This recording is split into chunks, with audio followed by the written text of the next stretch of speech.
Elbow planche, diamond, hands on floor. The diamond elbow planche with the hands on the floor is a fun hand balancing drill that teaches body tension, hand balancing, and body positions which are transferable to more advanced gymnastic skills. Elbow planches look cool, and they are significantly easier than bent arm or straight arm planche variations. Start by kneeling on the floor with the knees as wide as you can take them and the soles of the feet pushed together.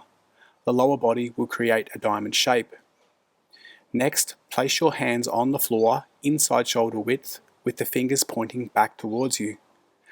The arms will start straight, and as you lean forward, the elbows will bend and the torso will rest on top of the upper arms.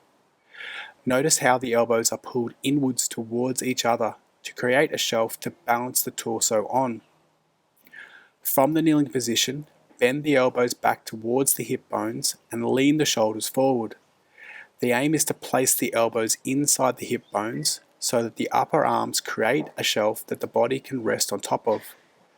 Resting the belly and the chest on top of the triceps, continue to lean the shoulders forward until you start to find the balance point. The elbow planche is a game of balance, and you should be able to move into the position nice and slow. Do not rush this movement or try to jump the legs off the floor, it will never work. Once the torso is resting on the triceps and the shoulders are leaning forward, slowly lift the knees off the floor. My adductor mobility is very poor, and those who have better mobility will be able to lift the knees much higher and contract the glutes much harder. The aim is to establish a straight line from shoulder to toe that is parallel to the floor. Remember to breathe as you use the fingers to balance the body on top of the hands.